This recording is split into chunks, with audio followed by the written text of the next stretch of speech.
नमस्कार। हर हर महादेव। सदगुरुदेव की अकारण अखंड असीम और अनवरत कृपा आप सभी पर सदैव बनी रहे। दर्शकों, आज का हमारा जो विषय है मसान होली या स्मशान में खेले जाने वाली होली या चिताभस्म की होली, जो आपने शीर्षक देखा है। विगत कुछ वर्षों से काशी में मणिकर्णिका घाट या हरिश्चंद्र घाट आदि घाटों पर कुछ लोग उटपटांग हरकतें कर रहे हैं और उन हरकतों को वो मसान होली या बाबा विश्वनाथ जी के साथ में खेले जाने वाली होली आदि आदि अन्य नामों से ट्रेंडिंग कर कर सभी सार्वजनिक पटलों पर, सोशल मीडिया पर चला रहे हैं और इसको एक विकृत और विचित्र स्वरूप दिया जा रहा है, जो काशी की परंपरा के लिए तो अत्यंत ही विक्षिप्तता ये कही जाएगी। क्योंकि मैं काशी में 3-4 वर्षों तक रह चुका हूं और 3-4 वर्षों तक रहने की बात अलग है। मेरा व्यक्तिगत स्तर पर काशी से वही संबंध है जो एक विवाहित नववधू का अपने मायके से होता है। वो कहीं भी रहे, उसका मन अपने मायके में ही अपने माता पिता जी के पास जिस तरह होता है, वैसा मेरा मन, मैं विश्व में कहीं भी रहूं, भगवान विश्वनाथ जी के चरणों में, उन्हीं बनारस के घाटों पर रहता है मेरा मन हमेशा। और इसी प्रकार वृंदावन से भी लगाव है। मैं ही नहीं, जो भी सनातन धर्मावलंबी या हिंदू है, उनके लिए काशी, वृंदावन, मथुरा, ये जो हमारे तीर्थ क्षेत्र है, जो हृदय भाव है हमारे धर्म का, वो उन सभी के लिए परम वंदनीय स्थान है। और उन स्थानों पर होने वाली विकृतियां हमें अत्यंत कष्ट पहुंचाती है। उसी क्रम में अब ये जो एक नया क्या कहे, इसको परंपरा नाम तो नहीं दे सकते क्योंकि परंपरा बड़ी ऊंची चीज है। ये एक विक्षिप्तता, एक मनोविकृति जो चलाई जा रही है और उसको स्थानीय कुछ संस्थाएं या कुछ लोग जो या तो लोभी है या तो अज्ञानी है, बस ये दो ही लोग हैं। या तो उनको कुछ समझ में नहीं आता है या वहां से कुछ प्राप्ति हो रही होगी शायद, इसलिए वो इन चीजों को बढ़ावा दे रहे हैं। सोशल मीडिया पर ऐसे भी कुछ वीडियो हैं जो वहां के अधिकारी लोगों ने, वहां के जानकार लोगों ने, वहां के विद्वान लोगों ने और वहां की सर्वसाधारण जनता ने भी बताया है कि ऐसी यहाँ कोई परंपरा नहीं है। ऐसे काफी वीडियो है, उनमें से एक दो यहाँ पर हम जोड़कर भी आपको बताएंगे, जो आप खुद सुन लीजिएगा।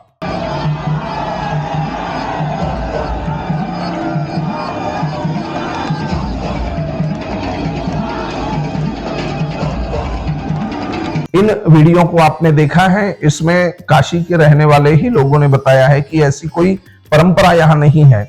लेकिन इस परंपरा को या इस विकृति को आप बढ़ावा देकर अगर आप भी इसमें शामिल होते हो तो क्या क्या होगा, ये कुछ पुराणों में या कुछ शास्त्रों में वर्णित है। और ऐसे भी अगर हम भगवान शिव के उपासक हैं या उनके भक्त हैं, तो ये आवश्यक नहीं होता कि भगवान शिव जी ने या कृष्ण कन्हैया ने जो भी लीलाएं की हैं उनको यथावत हम पालन करें। ऐसा आवश्यक नहीं है। वे भगवान हैं और हम भक्त हैं। इस मर्यादा को बनाए रखे। काशी केवल साधारण नगरी नहीं है, काशी महाश्मशान है और उस काशी का हृदय स्थान है मणिकर्णिका घाट। उस मणिकर्णिका घाट पर भगवान भोलेनाथ की लीला स्थली है। वो उनका विहार स्थान या उनका, जिसको हम कहते हैं विश्राम स्थान है। जैसे किसी को भी अपने अंतःपुर में या विश्राम स्थान में खलल करना, वहां पे विक्षेप देना अच्छा नहीं लगेगा, ऐसा ही यद्यपि हम भक्त भी हैं, फिर भी हमारी अगर भक्त है तो जो शास्त्र की मर्यादा है उसका पालन होना चाहिए। किसी भक्त ने कभी शास्त्र की मर्यादा का उल्लंघन कर कर भगवान को पाया, ऐसा कहीं मिलेगा नहीं। हाँ, भाव की अत्यंत उत्कंठता हो तो वो आपकी रोजमर्रा की दिनचर्या में भी दिखे ना।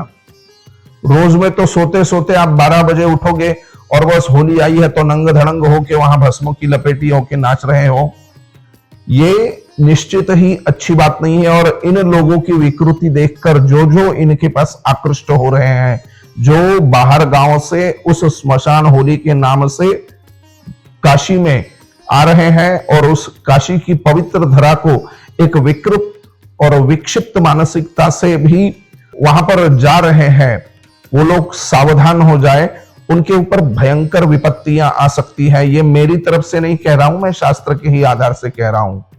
जो व्यक्ति बगैर कारण के स्मशान में जाता है या जो व्यक्ति बगैर किसी सही कारण के सिवा स्मशान स्थान में जाकर वहां की राख, चिता आदि को छेड़ता है, उसके लिए शास्त्रों में कुछ दंड बताए गए हैं और वो दंड आपकी घूस से कम नहीं होंगे या भक्ति से ये नहीं पूछे जाएंगे, वो अवश्य ही आपको भोगने पड़ेंगे।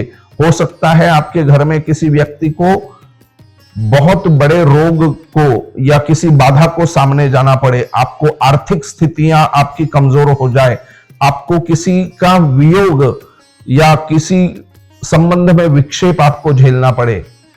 ये हम अपने मन से नहीं कह रहे हैं, आपकी भलाई के लिए कह रहे हैं। आप अपने आप पर कृपा करके इन सब चीजों से दूर रहें। आइए देखते हैं शास्त्रों में इन चीजों के लिए क्या क्या दंड बताए गए हैं। सनातन धर्म ग्रंथों में स्मशान भूमि में अकारण गृहस्थ सनातनियों का प्रवेश निषेध किया गया है। जैसे गरुड़ पुराण में कहा गया है कि स्मशान में बिना कारण नहीं जाना चाहिए और वहां अधिक समय तक नहीं ठहरना चाहिए। यह स्थान मृत्यु का वास स्थान है, केवल पापी लोग ही अनावश्यक रूप से वहां जाते हैं। यत्र प्रेताः सदा तिष्ठन्ति तस्मिन् देशे न वासयेत्, यह स्मशाने वसेत् नित्यम सवै पाप समुच्छ्रिताः। अर्थात जहां मृत शरीरों का अंतिम संस्कार होता है वहां रहना नहीं चाहिए। जो व्यक्ति स्मशान में अधिक समय बिताता है वह पाप के प्रभाव में आ जाता है। यदि निरहरति प्रेतम प्रलोभाक्रांत मानसः, दशाहेन द्विजः शुद्ध्ये द्वादशाहेन भूमिपः, अर्धमासेन वैश्यस्तु शूद्रो मासेन शुध्यति, षड्रात्रेणाथवा सर्वे त्रिरात्रेणाथवा पुनः। अर्थात यदि कोई व्यक्ति मनोरंजन या लोभवश अथवा बिना कारण शव ढोता है, वह यदि ब्राह्मण है तब 10 दिनों में, क्षत्रिय है तो 12 दिनों में, वैश्य है तब आधे मास में और शूद्र है तब 1 मास में शुद्ध होता है। अथवा सभी वर्ण के व्यक्ति 6 रात या 3 रात में शुद्ध हो जाते हैं।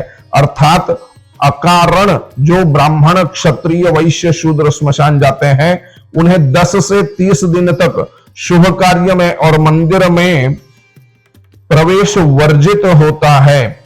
स्मशान में सदगृहस्थ सनातनियों का प्रवेश बंद करा जाना चाहिए।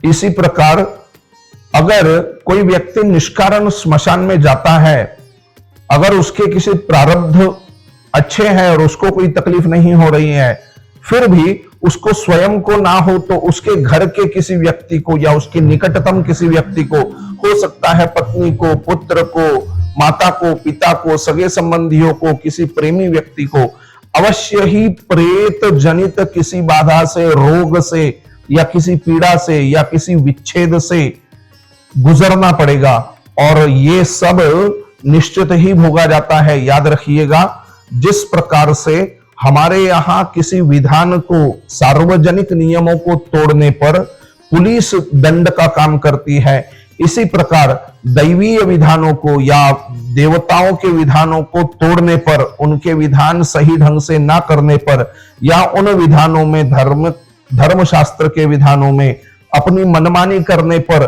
धर्म की पुलिस है, भूत प्रेत पिशाच आदि, ये भगवान शिव के गण हैं। तो शिव जी के विश्राम स्थली में, उनकी शांत स्थली में अगर आप किसी भी ढंग से विक्षेप करते हो, वहां उटपटांग हरकतें करते हो, वहां अपेय पान करके, मदिरा पान करके, कुछ नशा करके वहां हुल्लड़बाजी करते हो, तो अवश्य ही उनके पुलिस द्वारा आप दंड के भागी बनोगे। अपने कल्याण के लिए, अपने बच्चों के और अपने कुटुंब के कल्याण के लिए इस प्रकार की विकृत, मनोविकृत जनित, विक्षिप्तता भरी क्रियाओं से आप बचें, अपने कल्याण का मार्ग प्रशस्त करें। आशा है कि इस वीडियो द्वारा प्रदान की गई सूचना चेतावनी को आप निश्चित ही गंभीरता से लेंगे। स्वयं या आपके कोई मित्र इस प्रकार के कार्य में लिप्त हो तो उनको वहां से दूर करेंगे। आगे फिर से मिलेंगे एक नए वीडियो में किसी नई जानकारी के साथ। तब तक के लिए सावधान रहे, सतर्क रहे और अपने कल्याण के लिए नित्य प्रयत्नशील रहिएगा। हर हर महादेव।